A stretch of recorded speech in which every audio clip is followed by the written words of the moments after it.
주신 말씀은 사무엘상 7장 5절로부터 11절까지 말씀입니다. 사무엘상 7장 5절로부터 11절까지 말씀입니다. 다 찾으신 줄 알고 저희 함께 돌아가며 하나님의 말씀 읽도록 하겠습니다. 사무엘이 이르되 온 이스라엘은 미스바로 모이라. 내가 너희를 위하여 여호와께 기도하리라 하매 그들이 미스바에 모여 물을 길어 여호와 앞에 붓고 그날 종일 금식하고 거기서 이르되 우리가 여호와께 범죄하였나이다 아니라 사무엘이 미스바에서 이스라엘 자손을 다스리니라. 이스라엘 자손이 미스바에 모였다 함을 블레셋 사람들이 듣고 그들의 방백들이 이스라엘을 치러 올라온지라. 이스라엘 자손들이 듣고 블레셋 사람들을 두려워하여 이스라엘 자손이 사무엘에게 이르되 우리를 위하여 우리 하나님 여호와께서 쉬지 말고 부르시려 우리를 블레셋 사람들의 손에서 구원하게 하셨다. 사무엘이 젖먹는 어린 양 하나를 가져다가 온전한 번제를 여호와께 드리고 이스라엘을 위하여 여호와께 부르짖으며 여호와께서 응답하셨더라. 사무엘이 번제를 드릴 때에 블레셋 사람이 이스라엘과 싸우려고 가까이 오매 그날에 여호와께서 블레셋 사람에게 큰 우레를 발하여 그들을 어지럽게 하시니 그들이 이스라엘 앞에 패한지라. 함께 읽으시겠습니다. 이스라엘 사람들이 미스바에서 나가서 블레셋 사람들을 추격하여 벳갈 아래에 이르기까지 쳤더라. 아멘.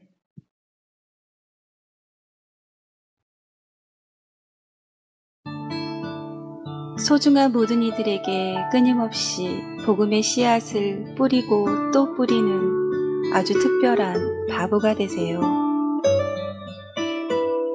저 죽어가는 잿더미 위에서 언젠가 자꾸 푸른 싹이 돋아날 걸 믿는 바보.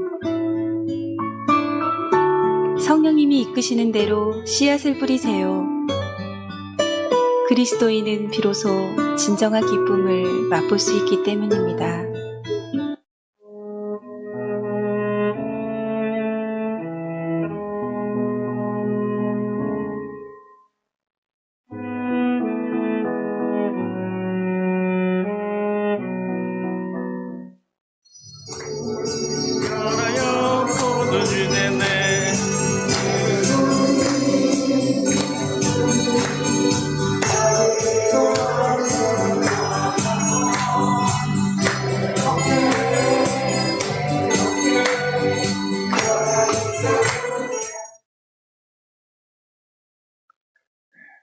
할렐루야. 예, 오늘 주일 예배 오신 우리 모든 성도님들 주의 이름으로 축복하며 환영합니다. 지금 보신 영상은 지난해에 있었던 우리 간증 나눔의 밤에 대한 소그룹에서의 영상을 아주 일부분만 이렇게 이제 발췌해서 보내드렸는데요. 다음 주일이 추수감사 주일입니다. 추수감사주일은 우리 교회가 전통적으로 하나님 앞에 감사의 예배를 드릴 뿐만 아니라 저녁에 동산별로 터키를 나누면서 또 영혼 구원의 대상자들, 낙심된 자들, 신앙의 발걸음을 멈춘 자들 다 초대해서 함께 사랑을 나누고 또 무엇보다도 우리 주님께서 나를 위하여 보여주신 놀라운 은혜의 역사들, 간증을 나누는 그런 날입니다. 동산별로 우리 간증 나눔의 밤을 이번 동산 모임으로 하시게 되는데요. 이를 위해서 한 주간 동안 기도하시고 또 귀한 VIP 초청 대상자들을 좀 하나님 앞에 올리시면서 꼭 마음의 문을 열고 하나 될 수 있는 시간이 되게 해 주옵소서라고 하는 마음으로 이번 한 주간을 준비해 주시면 감사하겠습니다. 서로를 향해서 우리 축복의 인사 나누실 때 앞뒤 좌우에 계신 분들하고 한번 축복하며 인사합니다. 주의 이름으로 환영합니다. 주님의 이름으로 서로를 향하여 축복합니다. 감사합니다.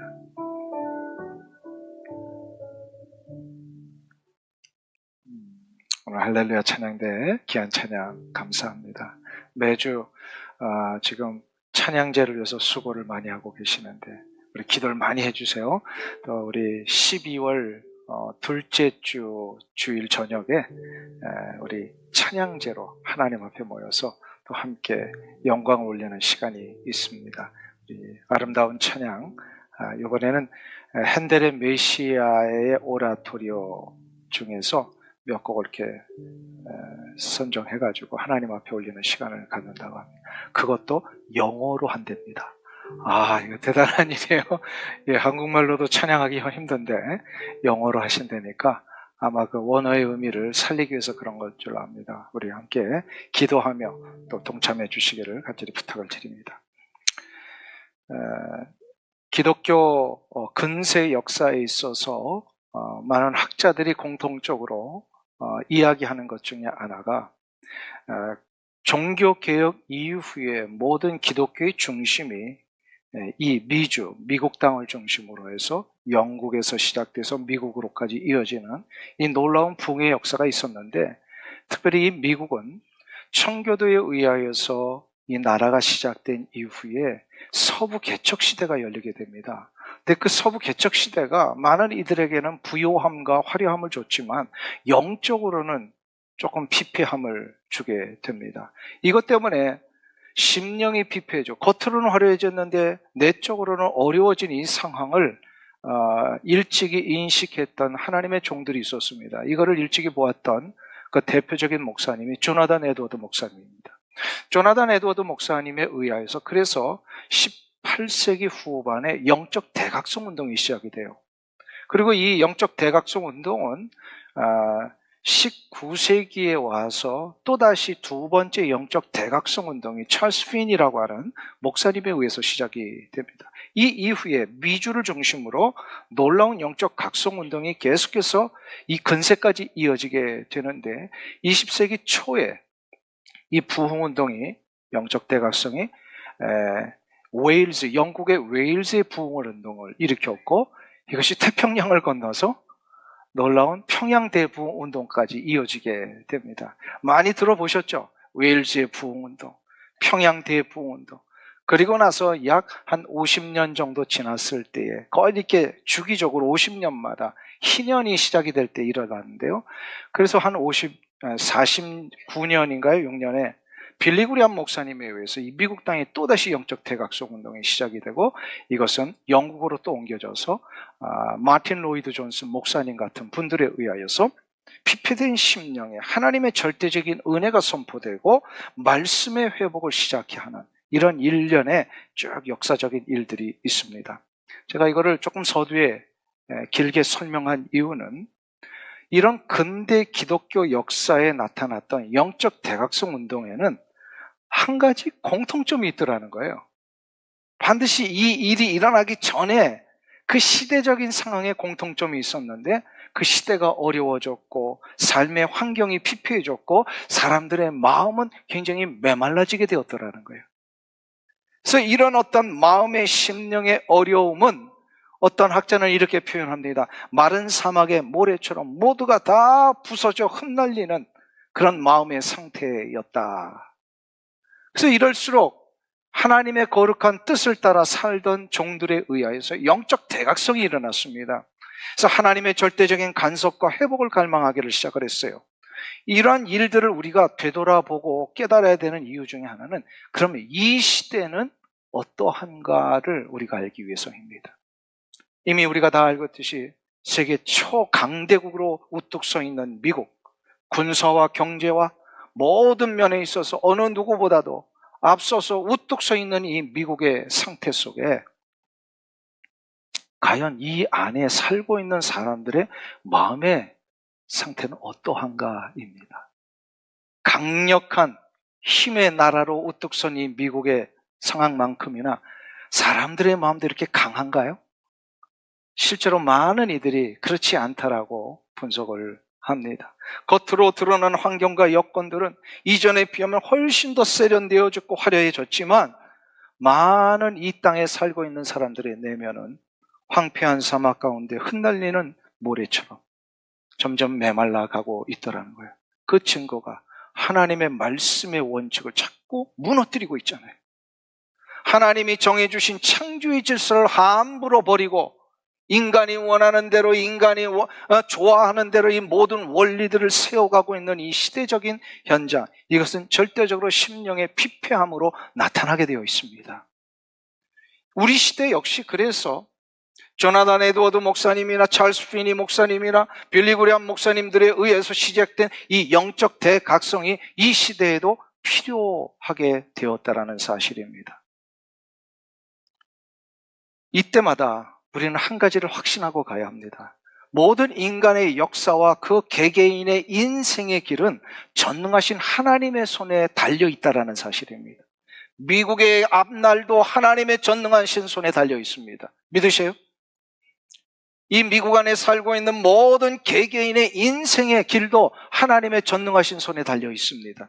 왜냐하면 하나님은 역사의 주관자이시고 창조주이시며 모든 인생을 완벽하게 인도하실 수 있는 전능하신 분이시기 때문에 그렇습니다. 이것이 대전제입니다. 하나님의 전능하심을 우리는 과연 믿고 사는가? 오늘 이 아침에 여러분에게 도전합니다. 여러분 하나님의 전능하심을 믿으십니까? 아멘? 전능하심을 믿으니까 전능하신 하나님을 바라보기 위해서 이 비 오는 날에도 이렇게 다 오셨잖아요. 이런 날은 어떻게 하고 싶어요? 비 오는 날은 어떻게 하고 싶어요? 따뜻한 김치 부침개 부치면서 좀 이렇게 쉬고 싶은 그런 마음들이 아마 있으실 거예요. 네, 우리는 그런 것이 아니라 내 마음에 진정한 위로와 평안을 주시는 하나님을 만나기 위해서 여기 왔잖아요. 이러한 간절함이 이 시대에 필요하다는 거예요. 이런 간절함이 이 미주 사회에 또 미국 전역에 퍼져나가야 되는 이 현실, 이것이 바로 우리가 기도해야 할 제목 중에 하나라고 믿습니다. 이것을 절실하게 느꼈던 선지자가 사무엘 선지자예요. 사무엘은 아주 특별한 선지자였어요. 그동안에 분리되어 있던 모든 사사의 역할, 선지자의 역할, 제사장의 역할을 하나로 통합해서 유일하게 했던 이스라엘 역사의 유일한 하나님의 종이었습니다. 왕의 역할까지도 감당을 했잖아요. 왕이라고 하는 호칭은 없었습니다만 그 모든 것을 하나로 통합해서 다스렸던 주의 종입니다. 근데 이런 사무엘 선지자가 이제 새롭게 나라를 다스리기 위하여 서기를 시작을 할 때에 가만 보니까 이스라엘 이 현장이 어떤 저들의 무슨 경제적이고 물리적인 이런 상황을 회복시키는 것보다 더 급한 문제가 있다는 것을 깨닫게 된 겁니다. 바로 영적으로 저들이 발을 서야 되겠구나. 이스라엘 백성들은 그 어느 때보다도 안정을 찾았었습니다. 사사시대가 끝나고 이제 거의 하나님이 주시는 이런 안정된 가나안에서의 그 삶을 누리며 살았을 때 영적으로는 이스라엘 백성들이 점점 피폐해졌어요. 왜냐하면 법궤를 20년 동안 저 산속에 놔둬도 전혀 저들이 어떻게 했어요? 아쉬움이 없었잖아요. 아쉬움이 없어요. 영적으로 간절함이 없었어요. 이것을 본 사무엘 선지자는 새로운 리더십을 발휘하면서 시작한 것이 영적 대각성이었습니다. 오늘 본문에 의하면 이 영적 대각성은 두 가지로 나타났어요. 첫 번째로 나타난 것은 뭐냐면 하나님 앞에 이스라엘의 모든 백성들이 한 사람 한 사람 예외 없이 자신의 죄를 쏟아내는 일을 결단을 하라 촉구합니다. 오늘 6절 말씀을 보세요. 6절이 바로 그 뜻이에요. 같이 우리 한 목소리로 봉독하겠습니다. 그들이 미스바에 모여 물을 길어 여호와 앞에 붓고 그날 종일 금식하고 거기에서 이르되 우리가 사무엘이 미스바에서 이스라엘 자손을 다스리니라. 오늘 본문에 보면 이스라엘 백성들이 사무엘의 명령 속에 다 모여가지고요 미스바로 모여서 제일 먼저 시작한 액션이 있습니다. 행동이 있어요. 뭐죠? 물을 길어서 여호와 앞에 부어버렸다. 이게 과연 무슨 뜻일까요? 이거는 구약의 배경을 조금이라도 아시는 분들이 이게 무슨 뜻인지 압니다. 이거는 회개 행위입니다. 회개할 때 하는 그 전체적인 그런 공동체 속에서 하는 행위였습니다. 물을 붓는다라고 하는 것은 자신의 마음을 쏟아내는 행위였습니다. 물이 부어져서 없어지듯이 마음 가운데 있는 죄악을 여호와 앞에 쏟아 부을 때에 자신의 깊숙한 문제가 해결된다라고 하는 것을 저들은 알았습니다. 이거 다시 해라는 거예요. 그동안은 이거 해왔는데 이걸 중단했었어요. 영적으로 해이해졌고 긴장감이 없어졌고 영적으로 바로 서야 된다라는 이런 절박감이 없어지니까 이런 행위들이 다 중단되었다가 이스라엘 백성들을 강제로라도 모이게 해서 지금 사무엘 선지자가 이거부터 해야 된다. 하나님 앞에 물을 쏟아내듯이 우리의 마음에 있는 죄악의 모든 것을 하나님 앞에 쏟아부어야 합니다. 왜 그러냐면 내면의 깊은 고통과 한숨과 절망이 나의 죄 때문에 시작이 됐잖아요. 이 죄의 문제가 해결되지 않아서 그렇게 됐잖아요. 그러므로 나의 죄가 하나님 앞에 쏟아 놓아질 때에 이러한 문제들이 해결되더라는 거예요. 이게 바로 회개의 능력입니다. 회개의 능력은, 회개라는 말을 요즘 자꾸 하면 사람들이 좋아한다 안 한다? 좋아하지 않아요. 회개에 대한 이야기를 자꾸 하면. 제가 강단에서 맨날 회개하십시오만 얘기를 한다면 여러분들 교회 올 거예요, 안 올 거예요? 요즘 부흥회 할 때요, 회개에 대해서 강조하는 부흥회는 가지도 않는데요. 그게 참 희한해졌어요. 근데 제가 어릴 때만 해도요, 저는 어머니를 따라서 부흥회에 많이 참석을 해봤거든요. 우리 본교회에서도 해보고 다른 교회 부흥회 하면 다 같이 가지고 그랬어요. 근데 공통적으로 부흥회 시작하면 회개에 대해서 강사님들이 그렇게 처음에 시작을 그렇게 하세요. 그러면 거기서 회개하는 자들이 눈물 콧물 흘리면서 하나님 앞에 바로 서는 이런 영적인 갱신들이 일어났어요. 근데 제가 어린 시절에 그 부흥회 가면은 갈 때마다 왜 첫날에 강사님들이 자꾸 회개하라고 하는데 저는 이런 생각이 들었어요. 아니 뭐 자꾸 이렇게 회개하라고 하는가? 회개할 게 있어야 회개를 하지. 어린 마음에. 여러분들도 그렇잖아요. 자꾸 뭐 한번 회개하라고 했는데 또 회개하라 그러면 아니 회개했는데 뭘 또 자꾸 회개하라 하는가? 근데 제가 나중에 장성에서 깨달은 것이 있습니다. 회개할 게 있어야 회개하지라고 하는 이 마음이 들었던 이유는 하나님 앞에 나를 돌아보는 이 결단이 없었기 때문이었구나. 어린 시절에는 신앙생활이 그냥 따라다니는 신앙이었지 내가 인격적으로 하나님 앞에 서본 적이 없었던 거예요. 그러나 나중에 커서 내 신앙으로 하나님 앞에 스스로 서보고 나니까 하나님은 빛이시잖아요. 하나님은 완전하시잖아요. 그러니까 완전하시고 빛이신 하나님 앞에 내가 서니까 내가 비쳐 보이는 거예요. 근데 비쳐 보이니까 나의 더럽고 추한 내면의 죄들이 보여지기를 시작하는 겁니다. 그래서 회개라고 하는 것은 첫 번째로 하나님 앞에 내가 정직하게 서봐야 합니다. 말씀 앞에 서는 것이 곧 하나님 앞에 서는 거예요. 그래서 말씀 앞에 내가 서보니까 이 말씀으로 가르쳐 주신 하라는 것을 안 했고 하지 말라는 것을 했어요. 이런 것들이 자꾸 죄 가운데 드러나게 됩니다. 그러면 죄가 보여지면 회개하는 결단이 시작이 되어야 돼요. 이 회개가 그래서 아까 뭐라 그랬어요? 나의 죄를 하나님 앞에 쏟아내는 것이다. 근데 이때 조심해야 될 게 있습니다. 아주 조심해야 돼요. 회개의 기도를 할 때 조심해야 될 게 있어요. 회개 기도는 언제나 나의 죄를 회개해야지 남의 죄를 고발하는 식으로 회개를 하면 안 됩니다. 특별히 공기도 할 때 이거 조심하세요. 예, 공적인 기도, 사람들을 대표해서 기도하실 때 그 공기도 하시는 분들한테는 기도하는 순서와 안내문들을 다 드려요. 이렇게 기도하시라고. 거기에 그 회개의 시간이 있어요. 근데 이 회개의 시간은 자기의 회개지 남의 죄를 막 이렇게 들춰내는 식의 기도를 하면 안 됩니다. 이거는 참회의 시간이 아니에요. 이거는 정죄가 돼버립니다. 그러므로 언제나 특별히 공적인 장소에서 회개 기도를 할 때는 만일에 누군가의 죄가 있는 걸 안다면 그래서 그 죄 때문에 공동체에 좀 안 좋은 영향력이 있다면 그거는 공적인 기도의 자리로 가져오는 게 아니라 내가 하나님을 독대하면서 하나님 앞에서 나의 기도를 올리는 가운데 은밀하게 그 누군가의 죄를 공동의 책임으로 여기면서 나의 잘못으로 여기면서 이거를 두렵고 떨리는 마음으로 하나님 앞에 올려야 합니다. 그러니까 회개 기도는 그렇게 하시는 거예요.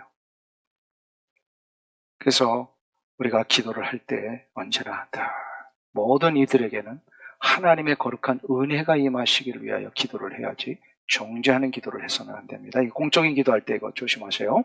자, 그러면 다시 본문으로 돌아와서 그럼 왜 회개를 해야 된다고요? 아까 언급했죠. 죄가 내 안에 있으면 죄 때문에 발생된 내 내면에 문제들이 해결이 안 되는 거예요. 죄는 언제나 문제를 발생합니다. 죄는 영향력이 있어요. 죄의 궁극적인 영향력의 그 마지막 단계는 뭐죠? 죄의 영향력의 마지막 단계에 나타나는 게 죽음입니다. 그래서 죽음이라고 하는 이 마지막 단계의 영향력 때문에 지금도 죽음의 이런 상황 속에 달려가고 있는 우리들에게는요, 어두움과 절망과 탄식과 고통의 문제들이 끊임없이 일어나게 되어 있어요. 그래서 죄의 문제가 해결이 안 되면요, 이런 문제들로부터 해방을 못 봅니다. 그래서 이거를 어떻게 해요? 해결을 해야 돼요. 내 안에 있는 죄의 문제, 내 안에서 해결되지 않는 이 죄를 어떻게 해야 되면 토해내야 합니다. 이게 바로 물을 붓는 것이었어요. 다 이 모든 것을 토해내야 돼요. 혹시 낚싯배를 타보신 적 있으십니까? 저도 몇 번 타본 적이 있는데요. 처음 탈 때 기분 좋잖아요. 근데 바닷가로 쭉 한 30분만 같이 나가면요, 어떻게 되죠? 다 그냥 뱃멀미 때문에 속이 뒤집어지고 아주 그냥 막 괴롭습니다. 고통스럽습니다. 그런 괴로움과 고통이 있다가 갑자기 어떤 한 순간에 딱 하면 해결됩니다. 언제 해결되죠? 예, 배멀미 하다가 이거를 토해내니까 그 다음부터는 편안해지고 낚시가 즐거운 거예요.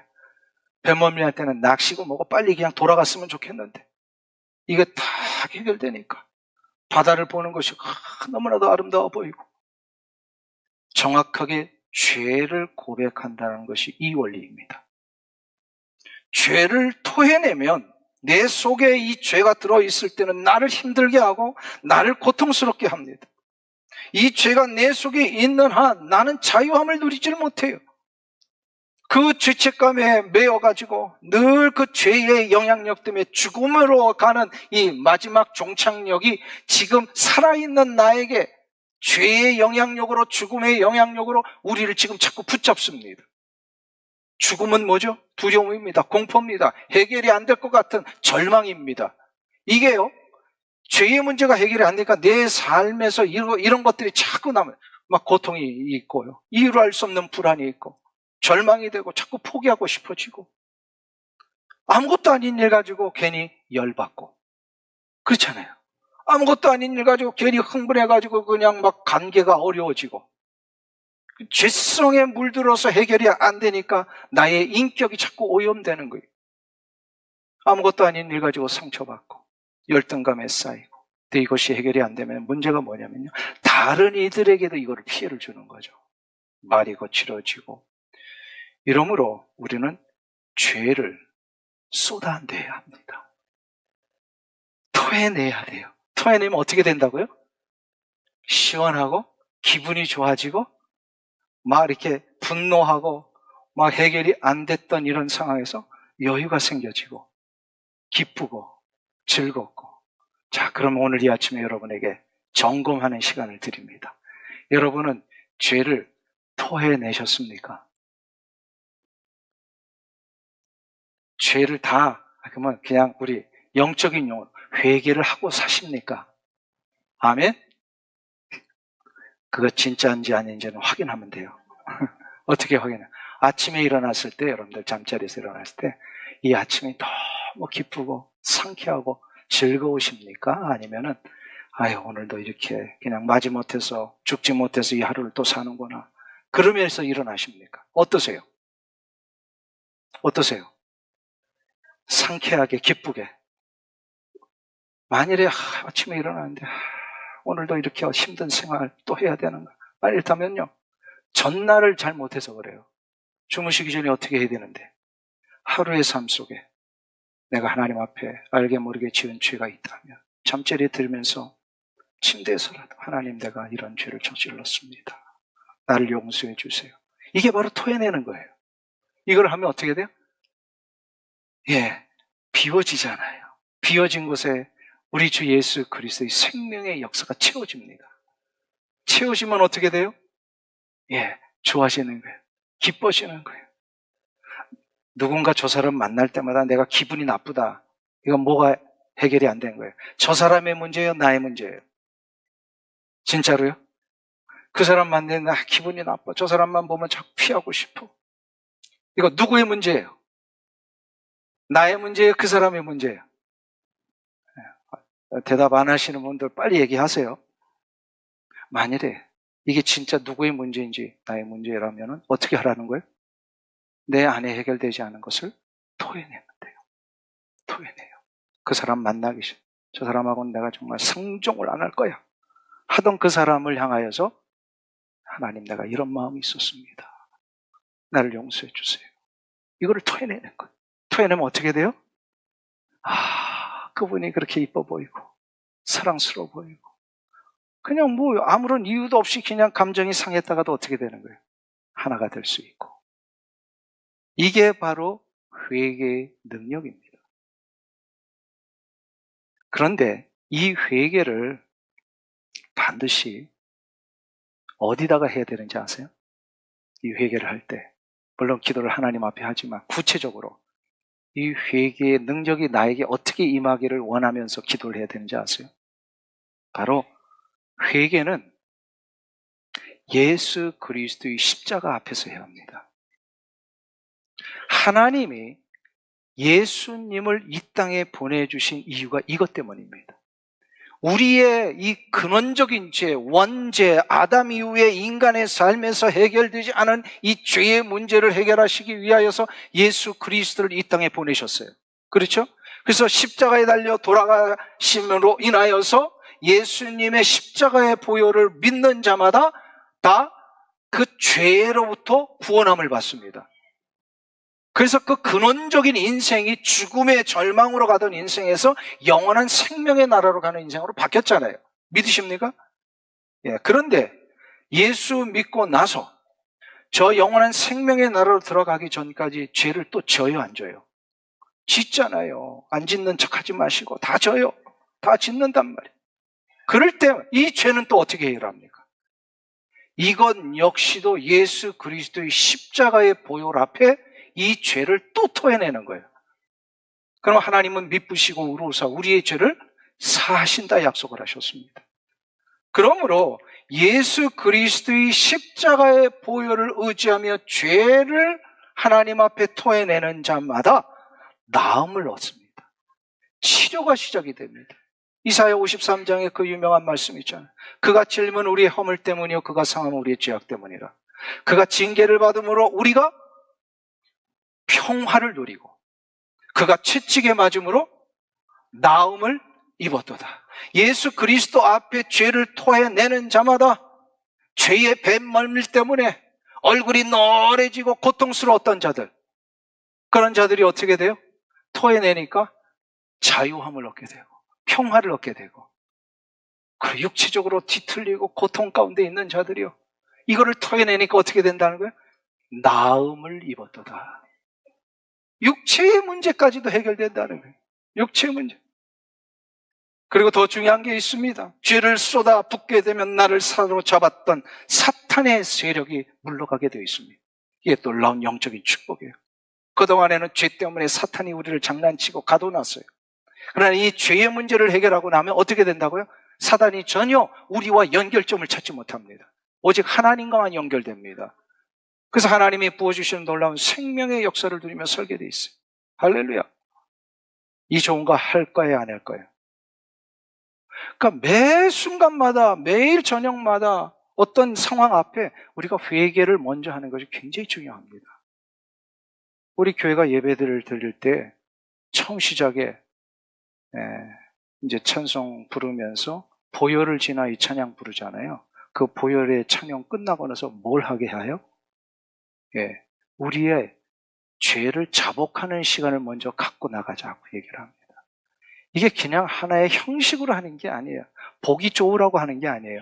예배하는 자리로 나갈 때에 혹시나 방금 주차장에서 여기까지 들어오면서 또 이렇게 지은 죄가 혹시나 있을까 봐. 다 그 모든 문제를 해결하고 하나님 앞에 설 때 이 예배 속에 하나님의 생명의 역사와 나의 영혼이 연결돼 가지고요. 이 놀라운 생명의 축복을 누리게 되는 거예요. 아멘. 앞으로 통야와 자복의 시간이 있으면 어떻게 해야 됩니까? 그냥 가만히 또 이 시간 왔구나 그러지 마시고요. 간절한 마음으로 한번 해보세요. 하나님의 놀라운 생명의 축복이 시작이 됩니다. 이것이 바로 미스바에 모였던 이스라엘 백성들을 향하여 사무엘 선지자가 원했던 거예요. 이거 먼저 하라는 거예요. 다른 거 하기 전에 이거 먼저 하라는 거예요. 그러면 이제 회복이 시작이 된다는 거예요. 공동체의 회복, 개인의 회복, 이 모든 상황의 회복은 여기에서 시작이 되는 거예요. 자, 그런데 이것이 되고 나서 사무엘 선지자가 이 이스라엘 백성들에게 아주 중요한 한 가지를 더 요청을 했었습니다. 그게 바로 뭐냐면 모여있는 모두에게 마음을 합하라. 마음을 합하라. 실은 이것이 영적 갱신입니다. 5절을 다시 한번 보세요. 순서는 앞에 있지만요. 우리 영적인 순서는 이것이 이제 그 다음이에요. 한번 보세요. 같이 우리 한 목소리로 봉독합니다. 사무엘이 이르되 온 이스라엘은 미스바로 모이라. 내가 너희를 위하여. 아멘. 지금 이스라엘 백성들에게 사무엘 선지자가 미스바로 모이라고 했던 것은 그냥 단순히 물리적으로 함께 모이라 이 정도의 얘기가 아닙니다. 미스바로 모이라고 하는 것은 영적으로 무기력한 상태에 있는 저들이 이제 영적으로 회복하기 위해서는 영적으로 모여야 된다는 거예요. 영적으로 마음을 합해야 된다는 뜻이었어요. 왜냐하면 저들은 블레셋 그 진영에 너무 그냥 무기력하게 다 당하고만 있었습니다. 이스라엘 백성들은 영적인 군사입니다. 영적인 군사라고 하는 군인이란 뜻이에요. 군이라면 어떻게 돼요? 언제든지 적들이 들어오면은 싸울 준비를 하고 이겨야 된다는 생각으로 가득 차야 되는데 수십 년 동안 싸울 생각을 안 했어요. 이런 군인이 있으면 어떻게 된다? 네, 무너집니다. 이런 군인은 필요 없어요. 군인은 어떻게 돼요? 언제나 긴장해서 싸워서 이길 마음이 있어야 그게 진짜 군인이지. 믿으십니까? 그리고 적이 누군지를 바르게 알아야 군인이 싸울 수 있는 거 아니에요? 근데 이스라엘 백성들은 적이 누군지도 모르고 블레셋이 쳐들어도 그런가 보다 하고 맥없이 그냥 다 그냥 있었어요. 그러니까 현실에 안주하고 패배감에 쩔었어요. 이 부분에 대해 있어요. 어떤 학자는 이런 표현을 합니다. 이스라엘 백성들이 지금 미스바에 모이기 전까지 저들의 상태는 메마른 사막 가운데 흔들리는 아주 그 힘없는 모래알 같은 상태였다. 이렇게 표현합니다. 무기력할 거예요. 저들이 이 문제를 해결하기 위해서는 어떻게 해야 돼요? 모여야 합니다. 다시금 회복되어야 합니다. 모여야 되는데 흩어졌던 모래알들이 모이면 어떻게 되죠? 벽돌을 만들고 성체를 만듭니다. 마찬가지예요. 이스라엘 백성들이 모여서 저들이 영적인 군사로서 블레셋을 쳐 부시고 하나님이 허락하신 이 귀한 가나안 땅을 하나님의 나라답게 이끌어가기 위해서는요, 영적으로 하나 되어 힘을 결집해야 합니다. 모이니까 무기력했던 이스라엘 백성들이요, 새롭게 강한 군사가 된다는 반증이 나타납니다. 그게 바로 뭐냐면 블레셋 군대가 이스라엘에 대해서 드디어 위협을 느끼기를 시작하는 거예요. 그래서 공격을 해온 거예요. 전혀 위협의 대상이 아니면 내버려두고 신경도 안 씁니다. 그런데 위협의 대상이 되니까 블레셋이 이스라엘이 더 크기 전에 공격해온 거예요. 그때의 저들은 어떻게 하죠? 하나님 앞에 사무엘 선지자를 통하여 기도의 자리로 나갑니다. 이것이 영적으로 모여서 기도하는 것이 바로 회복의 아주 중요한 능력입니다. 근데 이 전쟁은요, 영적 전쟁이에요. 영적 전쟁은 한 가지 우리가 보장된 게 있죠. 이 전쟁은 하나님의 전쟁이기에 이 전쟁은 반드시 이깁니다. 믿으십니까? 영적 전쟁을 치를 때 흩어지면 다 힘없지, 맥없이 당하지만 모여가지고 영적으로 하나 돼서 이 영적 전쟁을 치르면 하나님이 이 전쟁을 대신 싸우신단 말이에요. 그러니까 이김이 보장된 싸움을 싸우는 것은 모여서 하나 되어 영적 전쟁을 치르는 겁니다. 우리 한국의 근세에 이런 구호 들어보셨어요? 뭉치면 살고 흩어지면 죽는다. 저는 이게 무슨 군대에서 나온 구호인 줄 알았어요. 근데 일부 예배 끝났는데 어떤 분이 그거 이승만 대통령이 했던 겁니다. 그러시더라고요. 그런가 봐요. 예. 이승만 대통령이 건국 초기에 나라를 세울 때 백성들 앞에서 이걸 외치셨대요. 뭉치면 살고 흩어지면 죽는다. 한번 우리 해볼까요? 한번 해볼까요? 한번 제가 뭉치면 하면 여러분들 살고 흩어지면 여러분들은 그가 죽는다. 한번 해보세요. 뭉치면 흩어지면 한 번 더. 뭉치면 흩어지면 예. 여러분들은 뭉쳤습니까? 흩어졌습니까? 이게 더 중요한 거예요. 말로는 그렇게 하면서 진짜 막 우리가 뭉쳐 있는가? 영적으로. 아니면 뿔뿔이 다 각계 전투하면서 그냥 하고 싶은 대로 살고 있는가? 이승만 대통령이 이거 성경에서 컨닝하신 거예요. 성경이 이 원리를 정확하게 말씀하고 있어요. 왜냐하면 이승만 대통령도 기독교인이시었으니까. 그래서 그 건국 초기에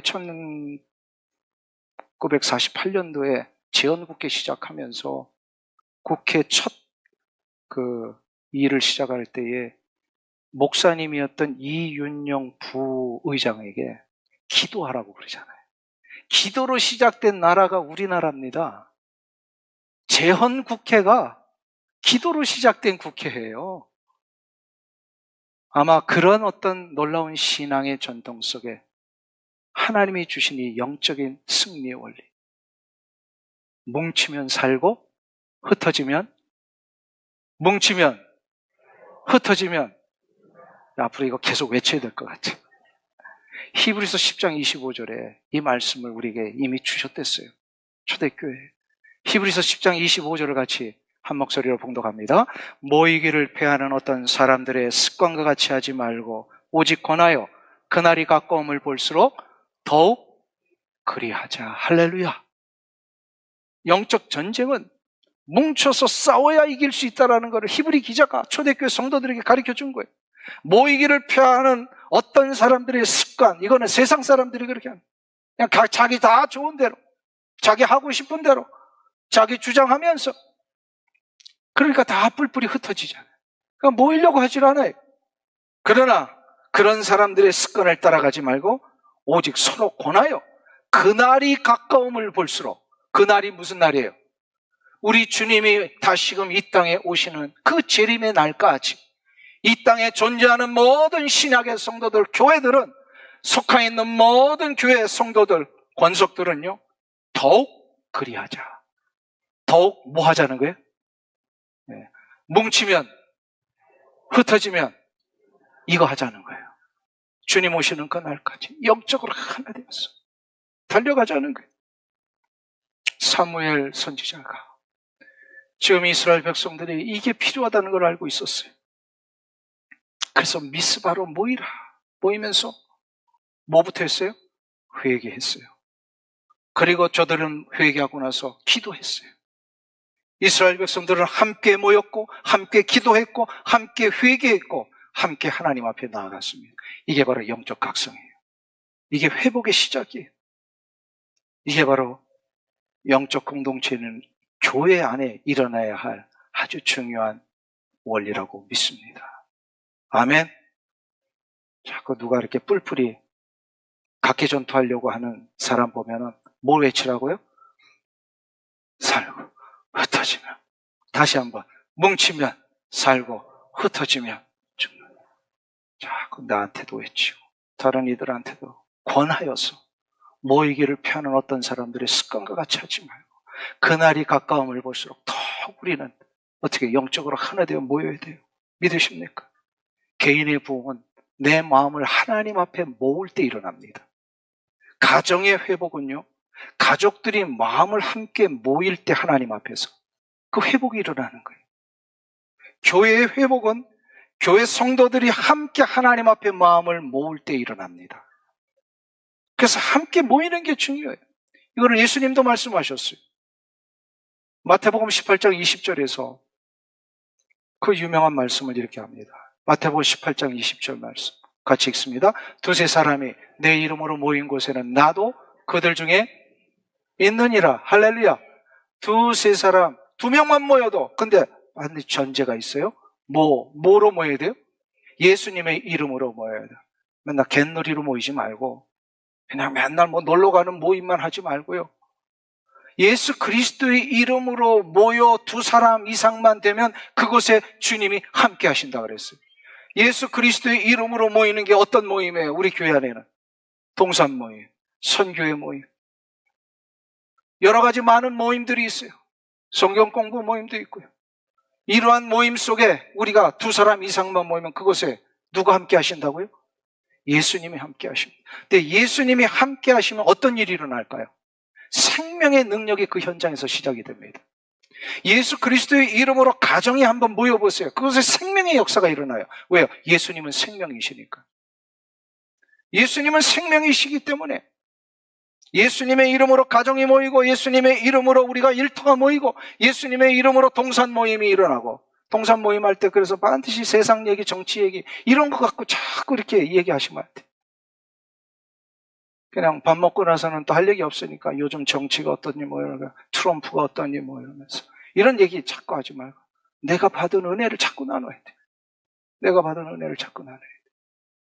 예수님의 이름으로 모인 곳에 나도 그들 중에 있느니라.